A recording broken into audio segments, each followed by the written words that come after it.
Hi, my name is Camila Surma, and this is the Leap from Within podcast, the place to be for women leaders who want to manifest their big life and business visions and expand into their next level from a divine feminine way.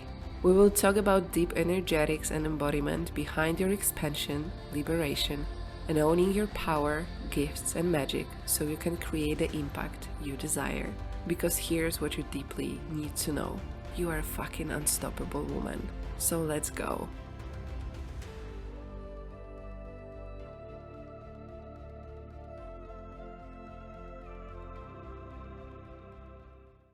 Hey, hello everyone. Welcome to our next episode of the podcast, The Leap from Within. Oh my God, today I have an amazing woman, amazing guest. It's like I couldn't wait for our conversation. It will be so hot and I'm so excited. And we connected like a few weeks ago, thanks to our friend Carolina. And we had this like small like house party, let's say, and we end up talking like for hours about flow state.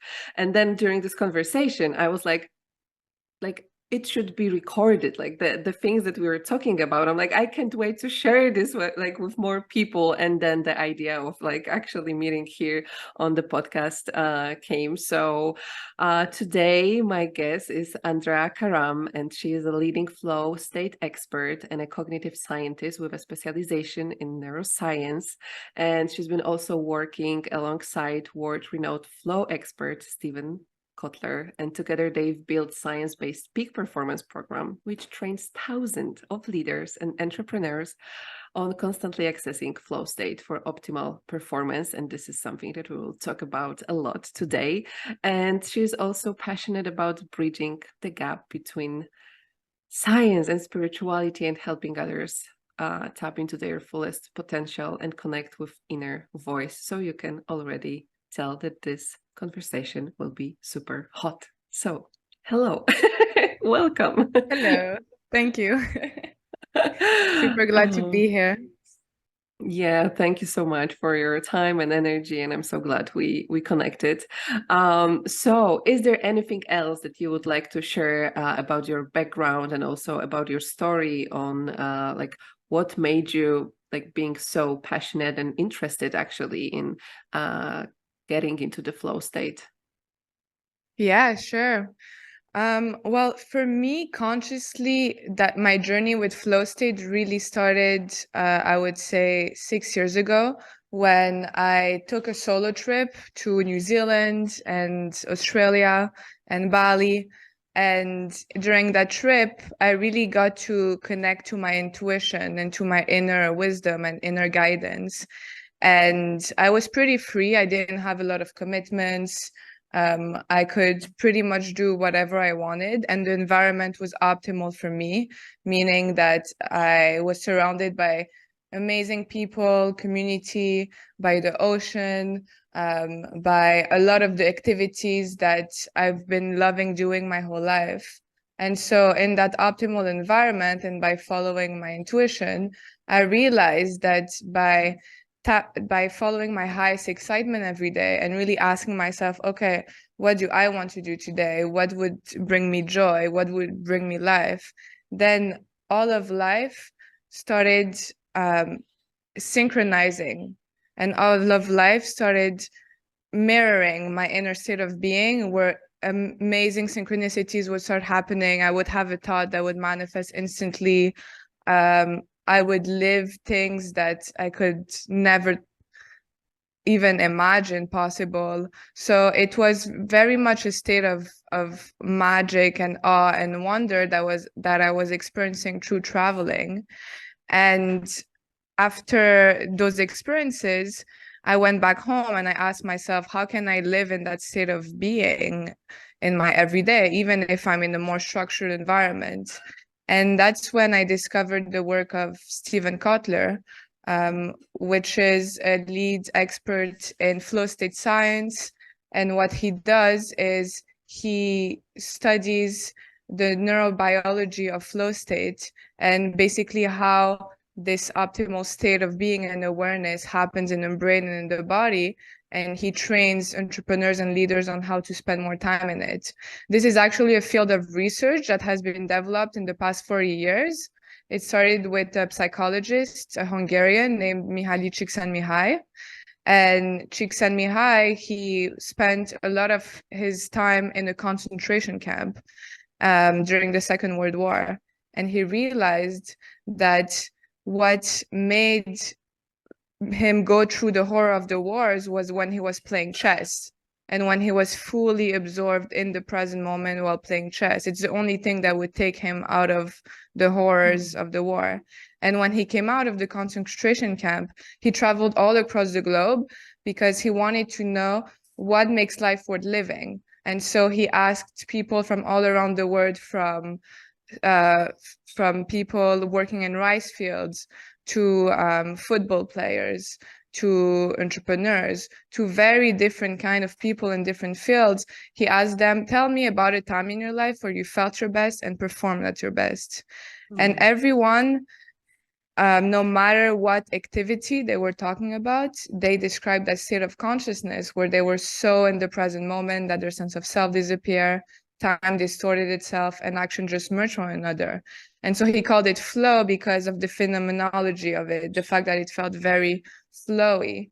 And when I discovered about this field of research, I realized that that was describing a lot of the experiences I was having solo traveling.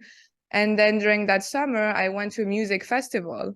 And in that music festival, again, I really experienced peak state of joy and connection and aliveness and presence I never had before. And so I related all of those experiences where I felt the best in my whole life, all the moments I was living for, to flow states. And through knowing that you can actually learn about it and you can actually learn how to design your life around being in a peak state of awareness and enter peak states of awareness consistently, efficiently, and effortlessly, that's when I started working with Steven Kotler and the Flow Research Collective and training entrepreneurs and leaders on how to tap into that state of awareness. And I was able to do that because at the same time I was at university, at McGill University, which is the best university in Canada, and I was studying neuroscience and psychology, so really understanding the body and the brain and understanding that even mystical experiences, deep states of meditation, all those peak states of being that we experience as human beings, all of these can now be explained by science, and by understanding how it actually works, we can basically hack ourselves into them. And so that was the first part of my journey with flow. And the second part was me really wanting to embody that state of being, because I realized working with the Flow Research Collective is that I learned all the structures, the systems, the tools to get in that peak state. I learned how it worked, how it related to sleep, how it related to stress, how it related to recovery, how it related to your energy management, your passion, your purpose. There's a lot of things that we can go deeper into. But then I realized I'm not living it. Like that was during COVID. I was feeling pretty depressed and low with the pandemic and the cold and pretty burned out myself. And so what I did is I booked a one-way ticket to Costa Rica, and I arrived in Costa Rica, and the plan was actually to work again with the Flow Research from there. But long story short, it didn't work out. It didn't really feel aligned anymore.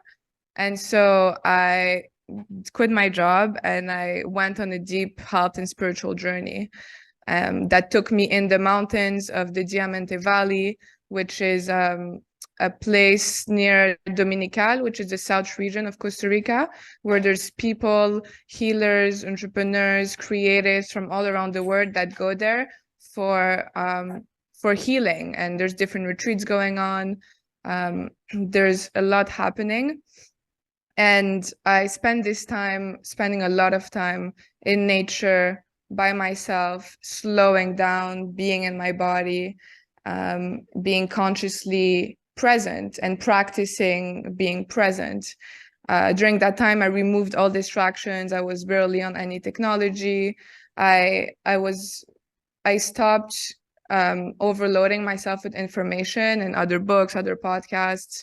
I really spent time with connecting with my inner being and my inner voice. And at the same time, I also spent time knowing about food and cleaning my vessel with the best food I could find, and trying a lot of different healing modalities to experience with my own states of being and my own states of awareness. And what I realized is that when I was feeling clear and aligned, then my perspective on reality would change, and I would really become more in control of my reality. Meaning, for example, I could have a thought and then or think about someone, and then instantly that person would text me. And so those relationships between my inner state of being and the outer reality would happen faster and faster, where I realized all I really need to do is be in alignment and say yes to the things that are really fully heaven yes, fully aligned to me, by listening to my body while listening to the present moment and to what life has to say to me, basically. And that comes through presence, that comes through practicing presence. And the more present I can become, the more in tune I can be with the present moment, then I enter into a deeper collaboration, a deeper dance with life, where it's really a dance of giving and receiving, and it comes with awareness. And that's when I was able to increase this time spent in flow state with my work, with everything that I do, with my days, by finding activities that would synergistically fit into each other, and spend the whole time following my own rhythm, following my own cycles, and learn how to change my own state of being with the activities I love the most. And so that's, I could keep on going, but that's an explanation for now. Yeah, I love that. Yeah, thank you for sharing that. There's like so many things that I want to talk about.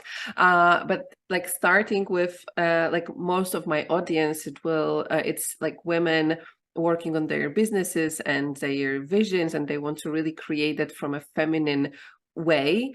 And if they would like want to know what it actually means for them to be in a flow state and why it's important, because I know that you work with entrepreneurs, how like you said about a lot of things, but like bringing this to like this, I don't know, like 2 or 3 sentences, what is this flow state and how this can impact your business? Yes, so flow state is an optimal state of awareness when we feel and perform at our best. And in that state of awareness, basically, we're not consciously thinking about this is what I should do, this is how I should write this is that's the next step for my business. We're tapping into an inner intelligence, an inner voice that's connected to our subconscious mind that basically gives us the answer.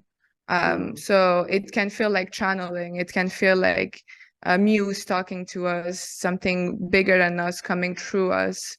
And it's very innate to human beings to operate in that way and to actually tap into our creativity and our freedom and our authenticity from that subconscious space of being.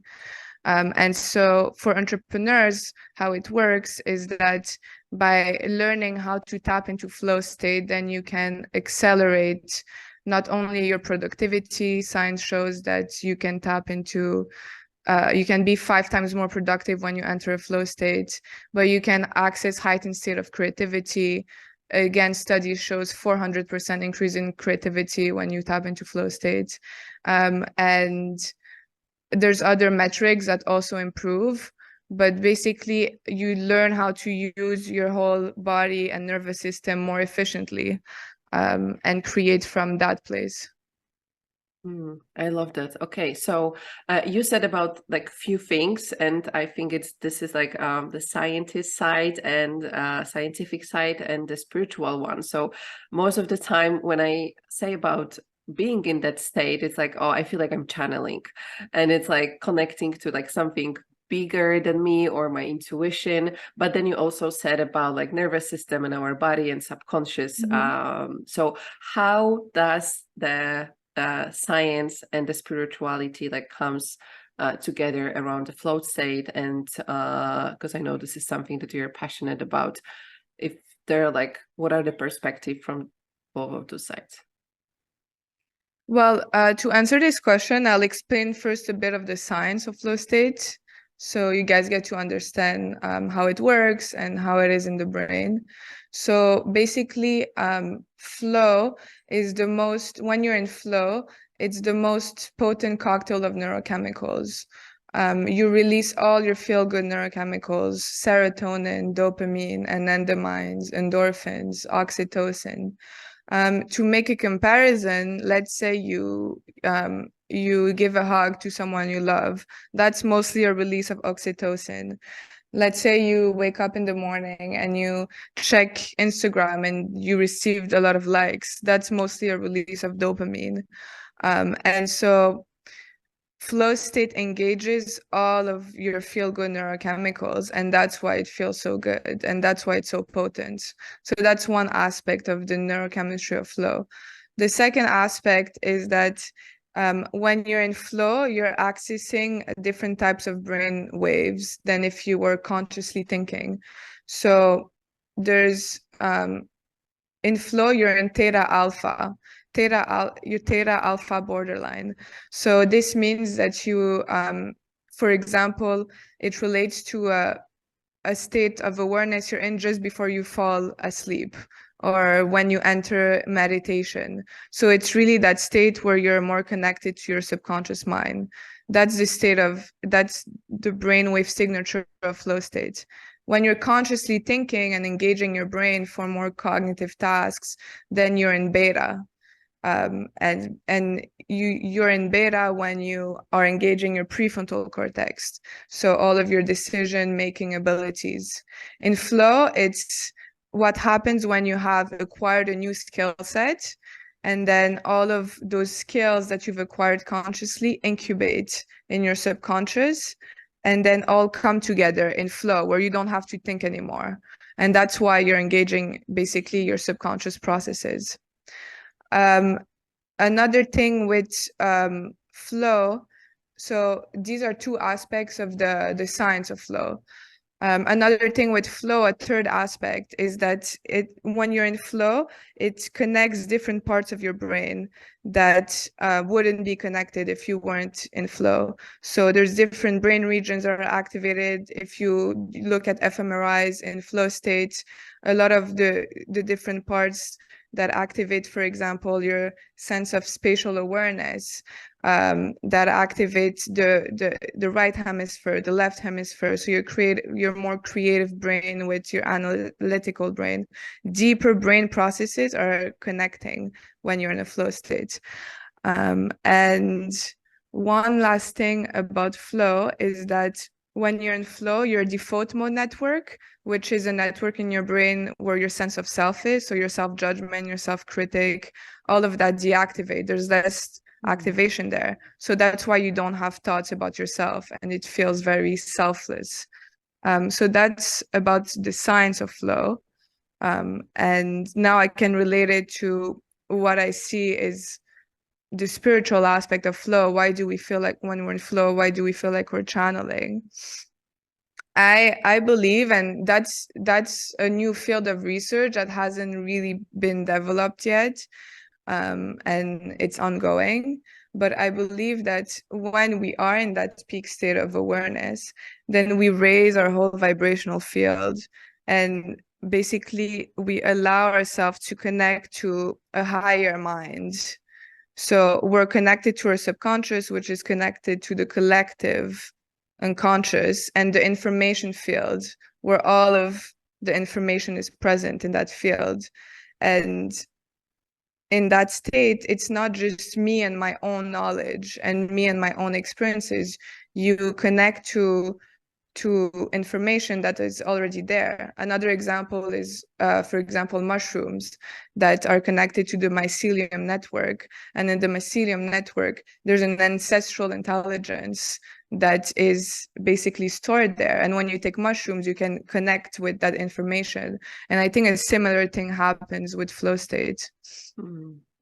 I love that. And this is exactly like how I feel when I'm in a state flow or in a state of flow or channel. Like even like 2 days ago, like whole day, I was, of course, like with some like moments of like having like a rest, but I felt like whole day it was like a one big state of flow, and I created so many things, and it was like effortless. It was just like recording this and then and having idea for this and then writing that, and it was like really this it wasn't coming from me pushing to do those things. It was just like flowing through me, and I love that. And but I'm not sure, like I for sure, like I have some things that help me connect with that on a like conscious level, and I know that when I don't do those things, it's not showing up that that often.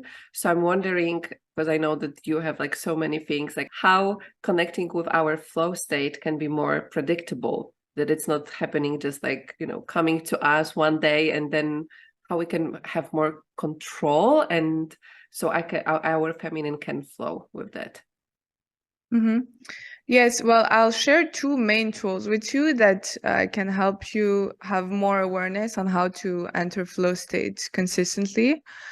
That personally helped me a lot in my life. And when I was working at the Flow Research Collective, these are the main two pillars that we were coaching clients on. So the first tool to know about flow state is that it's not a binary switch. Flow is not something that or you're in it or you're not in it. There's actually a cycle to it, which is called the flow cycle. And basically, I'll describe what the flow cycle is, and maybe we could relate it to one activity that you love doing. Mm-hmm.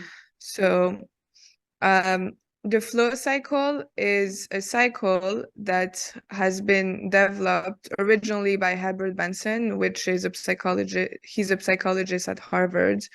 And that has been taken again by Csikszentmihalyi and Kotler. And it's a loose model. It's how we see that flow works in the brain, but there's also openings. It's like the science is still evolving. And the flow cycle, how it works is that first there's a struggle phase, then there's a release phase, then there's the flow state, and then there's a recovery phase. So what the struggle phase is when you first start a new activity. So let's say I want to prepare for this podcast, and I want to prepare for what I'm going to say about flow states. Well, the struggle phase will be the phase where I'll do research, I'll read other notes I've taken from the past, I'll talk to people, all these different things that basically I'm overloading my brain with new information. I'm learning a new skill, and this phase feels frustrating. It can feel uncomfortable because it's something usually you've never done. You're up leveling your skill sets. And so that's the first stage of the flow cycle. And neurochemically in the flow cycle in struggle, you're releasing norepinephrine and cortisol, which are stress hormones. So you're activating your sympathetic nervous system. So it does feel a bit more edgy and a bit more stressful. That's the first phase. The second phase is called release. So when you're in release is basically you let go of the problem you were working on or the new information you were gathering, and you go incubate. So you go do something that is a low-grade physical activity. So basically an activity that brings you in your body. So an example would be a walk in nature, yoga, light movement, stretching, shaking, swimming in the ocean. So an activity where you really bring your awareness into your whole body and bring back your awareness into your breath as well. So that would be release. And what happens during release is that all the information that you gathered during struggle, you say to your brain, I trust you, you got this.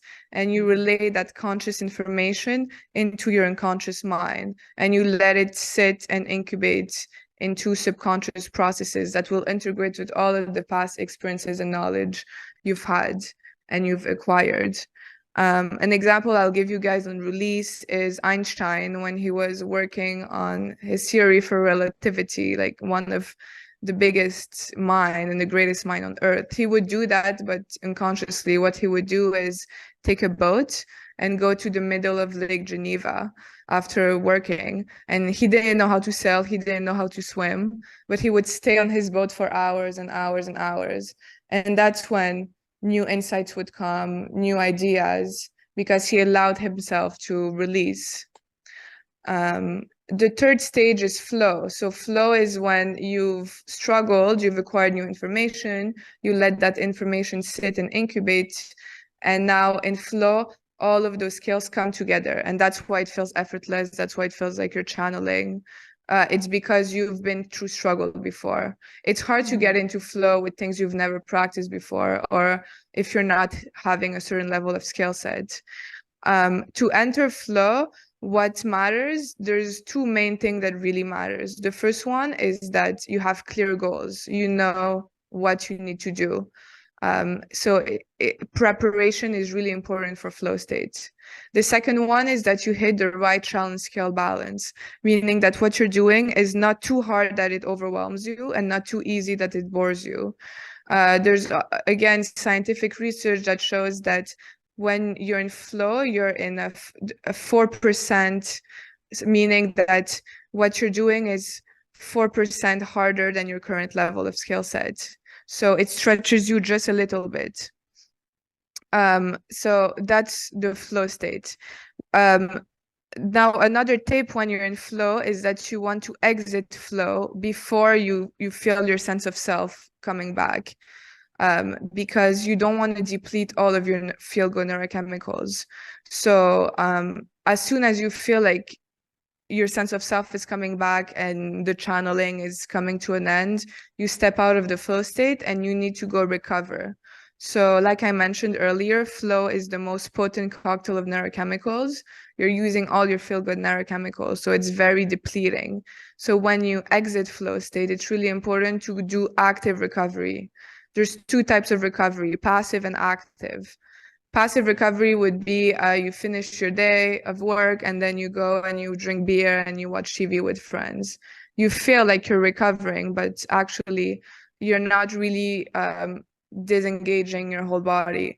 What you want to do is active recovery, meaning yin yoga, listening to 432 hertz music, saunas, ice bath, time in nature, uplifting social relationships, and really spend time doing things that activate your parasympathetic nervous system and bring your whole body into a state of deep rest and rejuvenation. And if you're serious about flow state, then you need to be really serious about recovery. And from the work I've done in the past, I've realized, and the Flow Research Collective has also realized, that most entrepreneurs, they overlook recovery, and that's what leads to burnout. So that's how I would explain the flow cycle. And maybe now we could relate it to one activity where you get into flow. Would you be able to map it out for yourself? Yeah, so for me, for sure, like creating content, and even when you were sharing about the cycle, this is something that was like so present, especially right now for me, like transitioning with not everything that I do, but a big part of that. So like in the beginning, there is like a struggle in a way that like for the last years I've been like learning a lot, and now this is the time when and last month I gave myself the space to really like embody and be in that like the second part that you said. And then I felt like being here in Costa Rica also like the flow state like started coming up. And I remember like also like maybe a few months ago, I wanted to rush it, like I wanted to push that, but it wasn't like flowing, effortless. And then, but this is like the another really important thing that you said about like the last part, because this is something that I wanted to ask a few more questions around that, because even like on Wednesday I had this like state of flow like whole day that I mentioned, and then I knew that on Thursday I will be like like super tired. And then you said something about like noticing that the sense of self is coming back, and then to exit the state of flow, like what does it mean? Because for me there's this part that is like, I know that I'm in a state of flow, so I want to make the most of it and I want to create as much as I can. So where is this, how can I be aware of this moment where the sense of self is coming back, and this is the sign that I should like exit the flow state? And what does it actually mean? Like how can we do that? So let's say you're in a writing session and you're writing, and then you're in flow. Do you have a moment at the end where you look back at your clock and you're like, whoa, it's been an hour, it feels like 20 minutes, and that other thoughts start coming back? Do you have a moment where it starts happening towards the end? Yeah, that's for sure. But sometimes it's like in phases. So I gave myself like if it's more like, let's say, creating like the text that I need to write. So sometimes like I struggle with even like starting, and sometimes it was the time when I was like saying, oh no, it's not flowing, so I don't even start, because I was waiting for the flow. But now I can see that like this like struggle, even if in the beginning, probably could be the like the beginning of actually accessing the state flow. Do I understand it well? Yes. Okay. Yeah. And then sometimes it's like finding the balance between knowing where is my flow state and where is like I am not just being focused, because like the thoughts might come, and then I just bring myself back to the present moment, and then the flow is coming back. So so for me, I think this would be the challenge, to notice where is the sign that it's time to exit, consciously, the flow state, or where is just my focus going somewhere else. Well, that's a great point. It's true that sometimes it's just you needing to come back to the present moment.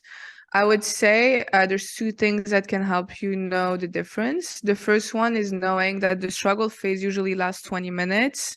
The release can be from a few instants to maybe 10, 15 minutes. Sometimes you need more time to release.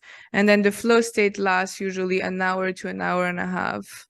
So I would say that if you're like going over those time in flow state, and then you start noticing your sense of self coming back. And the second thing I wanted to mention is really a feeling where you start feeling your energy dropping.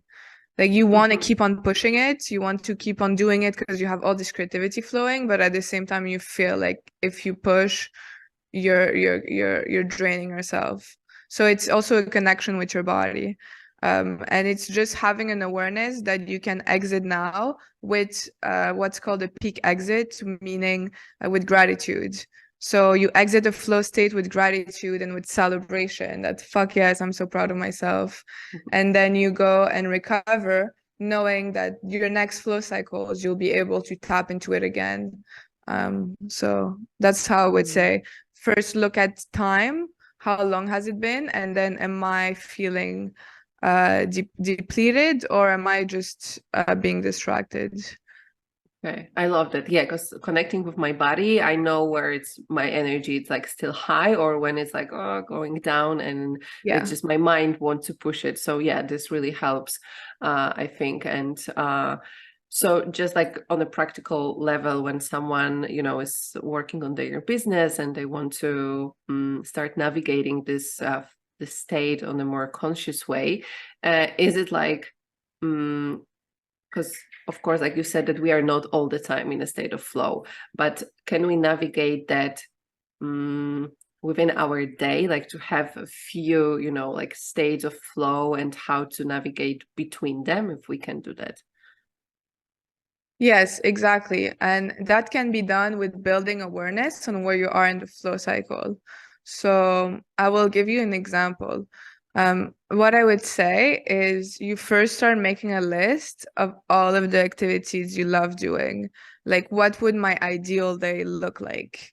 So for me, for example, I realized like my ideal day would look like waking up in the morning, meditating, then having the most yummy, delicious smoothie breakfast with fruits, then doing an activity. So whether it's surfing, whether it's going to yoga, whether it's swimming, then it would have a 2 hour work focus time. Then it would be lunch. Then it would be a dance in the afternoon. Then it would be 2 hours of more creative work. So that's more or less how like my ideal day look like, with more or less social time, more or less focus time, more or less creative time.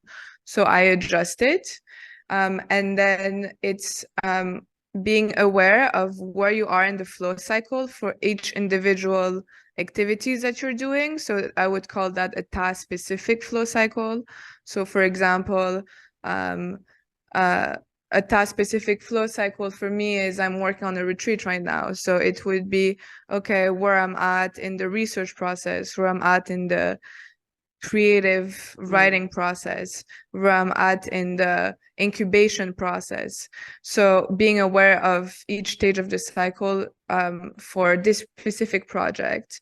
And then how does this flow cycle actually fits with my other activities? And how can I use the other activities to fill this flow cycle? So there's the task specific flow cycle for building a retreat. And then there's other flow cycles that happen during my day depending on the activities I'm doing. So an example would be I would wake up and so I'll give you an example. So let's say yesterday night, I realized I need to solve this problem regarding the retreat. What I would do is I would ask myself, what is the best way I can do that? And then sleep on it. And so now my subconscious mind in the background is working on it. Then I wake up and I go do yoga. And when I do yoga, I tap deeper into recovery, and I tap deeper into subconscious processes in my brain. So the problem I was working on the day before is working in the background, while I struggle, release, and flow during yoga. So in my yoga session, I might just hit the struggle phase, or I might hit flow state. But what it does, it's actually going to fuel the problem I'm working on with my work, because it's allowing my brain to go through conscious and subconscious processes. And so a lot of time what happens is after yoga, let's say I'm in Shavasana, and then I bring back the questions I asked myself the night before, how can I solve this problem? And then in Shavasana, answers and insights will come. Because of the reason why that I just said. And so what I did is that I'm using my brain more efficiently in a way where I don't need to be thinking about that problem consciously all the time. I engage my body, and that's where embodiment really comes into play. And there's a whole field of research called embodied cognition, and it's the relationship between your mind and body, and how your brain is actually your whole body. And so by engaging your whole body, by immersing yourself in new environments, in different ways of moving, then you're actually allowing your brain to process information better. And you're actually enabling your subconscious mind to come up with the solutions and make better connections than if you were only all day in front of a screen, engaging your prefrontal cortex, barely moving. So basically, to repeat what I just said, you have individual flow cycles for a specific activity, a specific problem you're working on, and then you can fit that with the other activities you're doing. Where, let's say, another example is I go surfing, and in surf I hit struggle, I hit flow. And then after the surfing, I'm still in flow. Like I still feel so alive and so present and so stoked about it. And then what I would do is go sit down and meditate on the problem I was working on, and then the answers just come. So I'm using the flow state from the surf to work on the problem I was working on earlier. So you can do that with all the different things you love, and that's when you really start dancing with life. And you start realizing that doing what you love and recovering is so essential to the work you're doing. And that's where I believe that the feminine aspect of running your business come into play, because you're not running your business from a masculine, I need to get this done, that's how I should do it, that's how other people are doing it, I should force that. You're doing it in a way where you're feeling alive, you're feeling good, you're feeling present, you're feeling enjoy with life, you're celebrating, you're doing what you love. And at the same time, you're solving all the problems by working with your subconscious mind, with a higher intelligence and with all of life. So it becomes this co-creation with life, where it's just not just me having to do everything by myself. It's me being supported by all of life.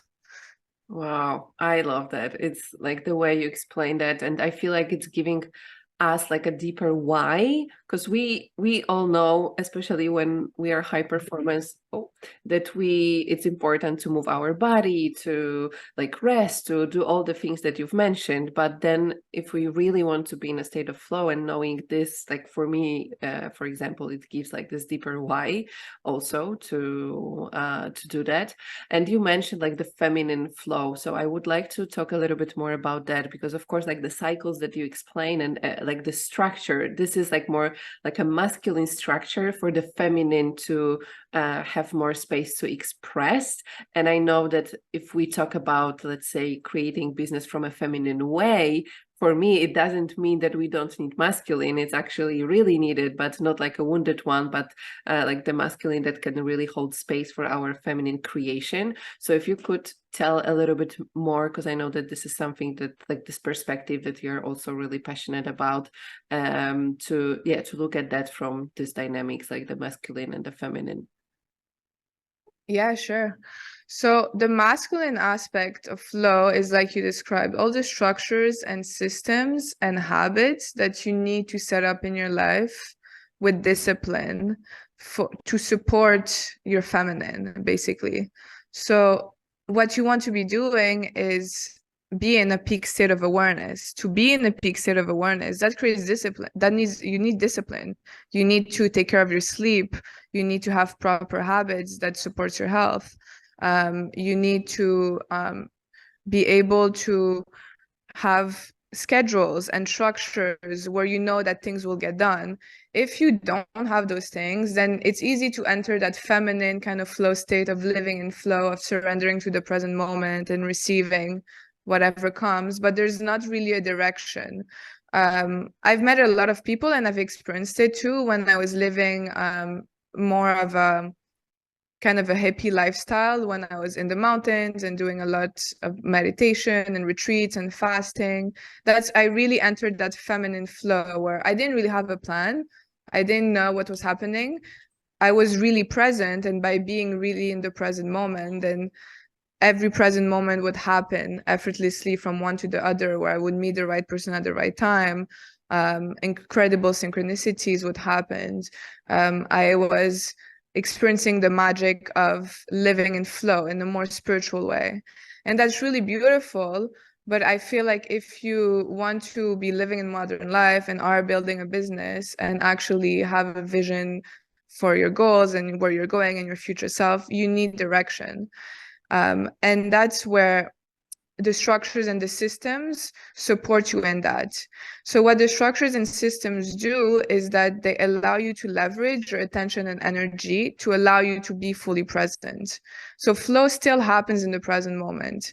The key is the present moment. And if you want to get into flow states, you need to be present. So if you're constantly distracted, you have notifications on all day, you multitask, then you're not actually using your whole body and nervous system and brain efficiently to enter flow state, because there's just too much going on. It's kind of if you have all of the tabs of your computer opened, then your computer is running at a way slower pace. What you want is to have an inner space which is really clear, and your outer environment which is really clear.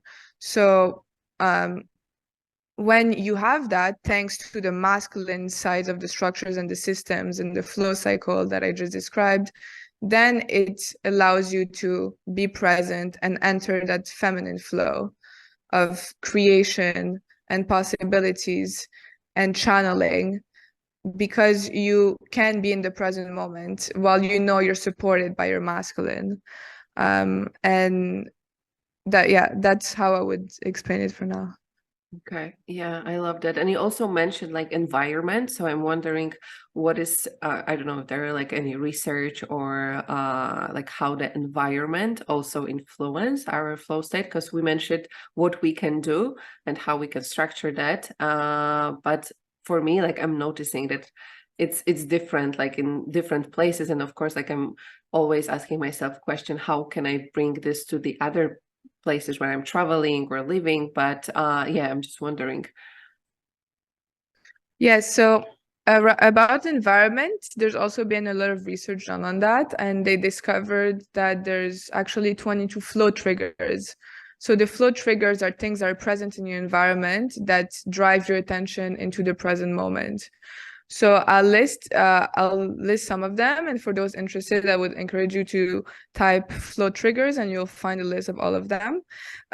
There's individual flow triggers and group flow triggers. So some of the individual flow triggers are really important and powerful are clear goals, challenge, scale, balance. These are the two I mentioned before. But then there's novelty, creativity, unpredictability, risk, creativity, passion, purpose, immediate feedback. So these are examples of things that drive your attention into the now. So now knowing that, what can you do about it? What I would do is think about the times in your life where you were the most in a flow state. So in my experience, the times in my life where I was the most in a flow state is when I was solo traveling. Why? Because when I'm traveling, there's a lot of novelty, both in the scenery, it's very different all the time, but also in the novelty of experiences. Every day is different. Every day I meet someone new. So that would really bring me into the present moment. Another one for me was unpredictability. I love being super spontaneous and not knowing what's going to happen. That actually drives my attention into the now. Another one for me is creativity. So any activity that is creative, whether it's in movement or art or with someone else, really triggers my flow state. So these are like some of the ones I mapped for myself.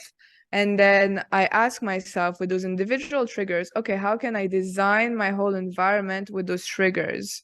So what I started doing is, for example, I'll bring another flow trigger. It's not mapped out as a flow trigger, but I worked with a group of other people, and we did a retreat on group flow. And there's more research that is coming up around the relationship between flow and play. And that would be another big flow trigger that I use in my everyday, is how can I play more? And so basically, to enter flow state, I will gamify my day and making it as a game, making it as like fun challenges I can achieve, and it's all for myself. It's like I'm competing against myself. It's my game of life.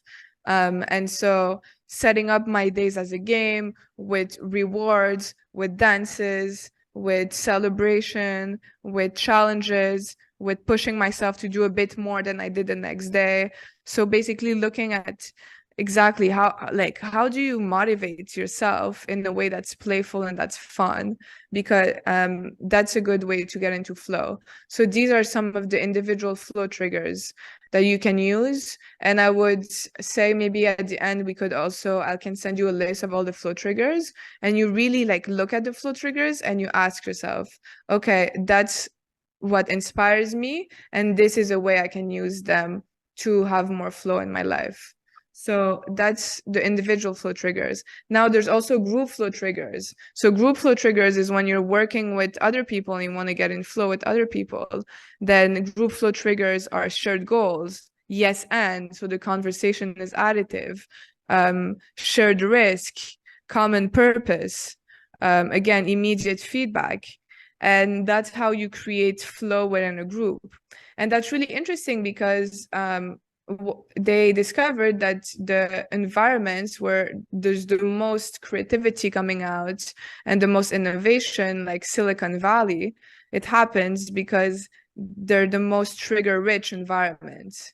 Another example is high performance athletes. They get into flow states because there's a lot of risk involved. It's life or death. There's a lot of unpredictability. So all these things, if you also maybe not just look at your own life, but look at the environments in the whole where there's the most flow, you can start finding commonalities of why there's the most flow. So that's one thing with the triggers. Another thing I want to talk about environment also relates to the triggers. So it relates to what I was saying about being in an internal space of clearness, being clear internally.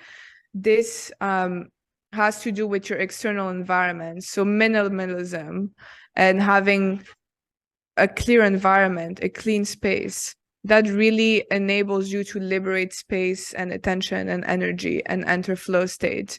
Having a really clear technological workspace where you don't have all of your tabs opened and you're able to focus on one thing at a time. You're able to unitask. That also trigger flow state because you're able to stay present with one task at hand and enter that state of focus. So looking at your external space and your internal triggers. Wow. Okay. Amazing. Yeah, I loved it because like the concept of that, like I love everything that you share, and yeah, this concept of trigger, like yeah, the flow triggers. It's like you can implement that no matter where you are when you know what actually helps you and what works for you. So I really love that perspective. So I know that this topic is like so wide, and we would probably could go for hours, but like just like asking one more question, is there like any, like during your journey, what was the research or the insight beside what you already shared that was like the most like gave you the most like breakthrough, or it has like impacted you in the bigger way, in the biggest way? Yeah, that's a great question. Thank you. For me, what impacted me in the biggest way is trust. So trust in myself and trust in life, and knowing that I already have all the answers within and I need to basically connect with that. And that's what alignment is for me, is when I'm really clear that that voice inside my head, inside my body is just so clear. It's like, do that, say that. That's the next step. And really for me, flow is connecting to that inner guidance. And all of what I shared are ways to enable you to connect better with that inner guidance. But ultimately, and it's by connecting with your essence and with your inner being and your inner knowing that you will create all of what you wish, that you will take your business to the next level, that you will live basically the life of your dream. I really believe that all of life wants you to succeed and all of life is here for you. And this is the playground of your subconscious. Like you're embodying this human experience as you, because God wanted to experience itself through you and have the most epic, awesome experience through you. And so all of life, and that's the belief that I have, that all of life wants me to succeed. And I've had the confirmation so many times, or what I experience is beyond what I could have imagined, is like so awesome that I could not have predicted it. Like my conscious mind doesn't even comprehend what is life, what is God. And it's with that trust and that surrender into a bigger plan and something bigger than myself, while connecting to my body and intuition and inner guidance and doing my best every day, by being present, basically. That's the second thing I want to share, is that I'm able to do that because I cultivated a deep state of presence.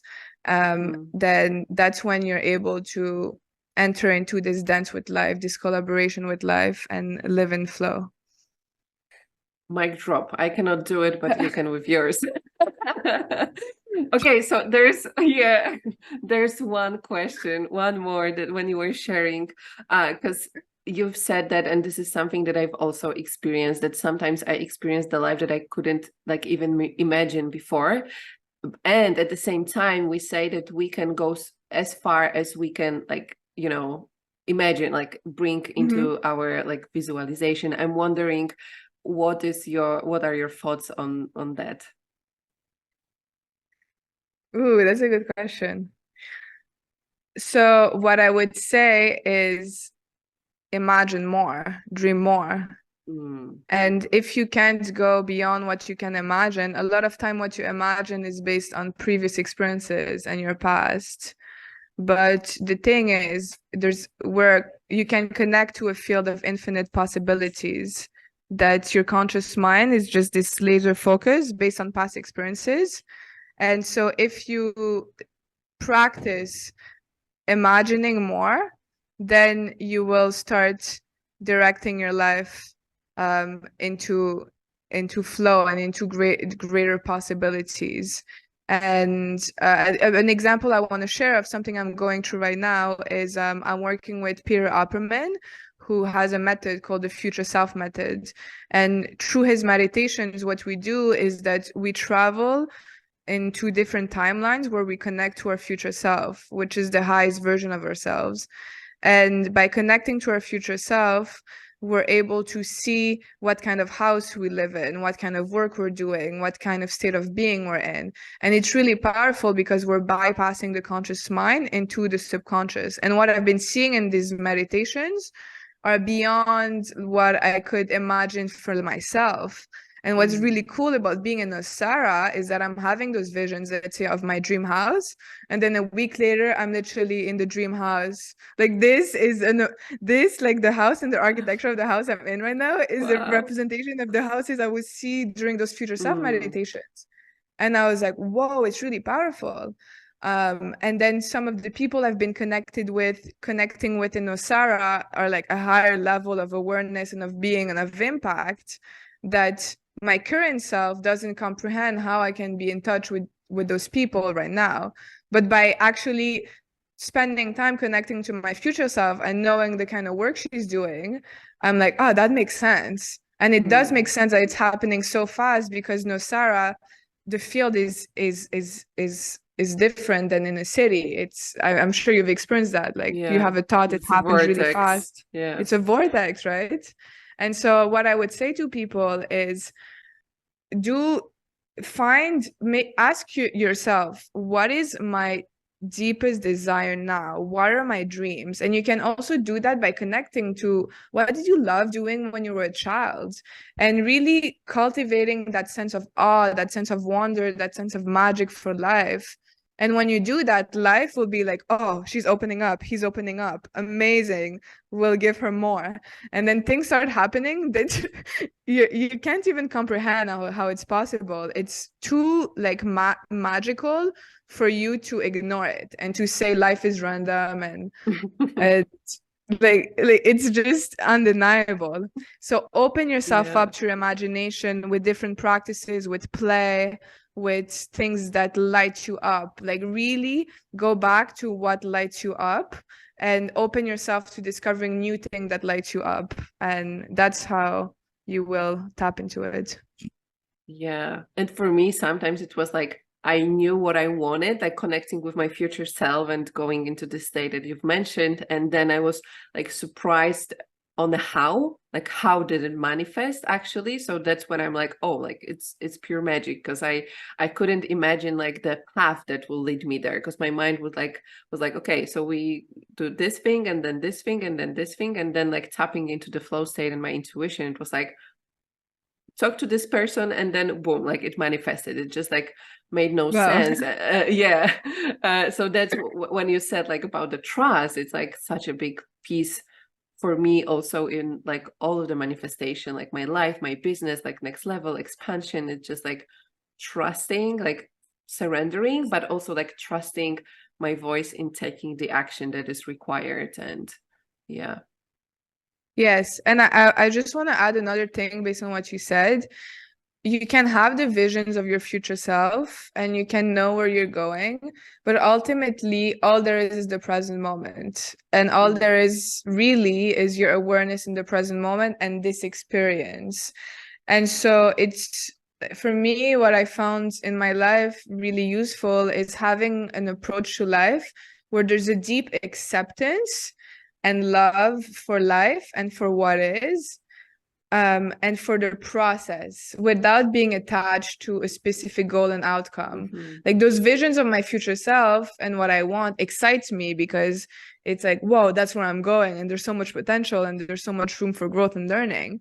But if it doesn't happen, or if it doesn't happen how I want it to happen, or like you said, you don't know the how, at the end of the day, it doesn't matter. What really matters is the experience I'm having now. And I think that by falling in love with yourself and with the present moment and with life now, that's when you open yourself up to even more magic in the future, because you're not attached. Yeah, we could go like this for hours. Like it's such an important piece. Yeah, I love that. Okay, is there like anything else that is alive in you and you would like to share with people who will be listening to us? Well, yes. So like I mentioned, so what I've been doing in the past 2 years is I create immersive experiences that bring you to a deeper state of flow and connection within yourself.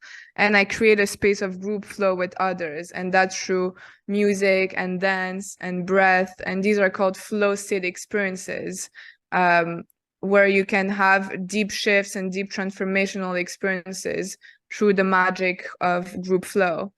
And what I'm working on now, I mentioned it during the podcast, is I'm working on a retreat in Zunia in June. So in June, I can send more of the details, where basically the work I described with the future self, with Peter's meditation, we're combining that with learning how to enter flow state to accelerate your business to the next level.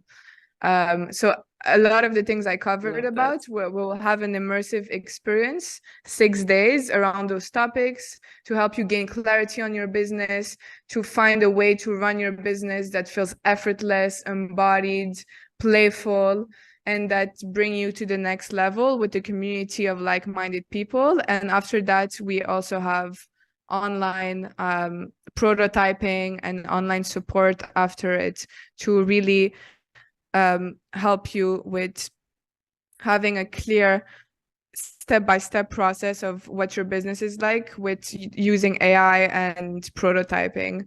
And so super excited about that for those interested, if the podcast is out by then.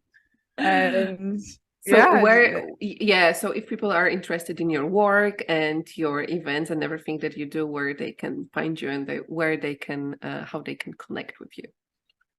Yes, so I would say the best way to connect is Instagram, which is Andrea / __ Karam, Karam. And that's where all the information is. Okay, amazing. Yeah, I wish I stay in Costa Rica and can join, but for sure, like next season, I hope you will be also working on a project, because yeah, like everything that you shared and this work is like so important on reaching, like manifesting our visions and being more connected to ourselves and our potential. And yeah, this is absolutely amazing. So I'm super, super grateful for everything that you shared, for your time, for our conversation, and can't wait for more. And if you're listening to us and if you have like any questions, let us know. You can comment below if you're on YouTube, and yeah, we will have a look, and maybe we will have another conversation. And yeah, thank you so much. Amazing. Thank you so much, Camilla. That was great. And yeah, looking forward for our next conversation. Yeah, thank you.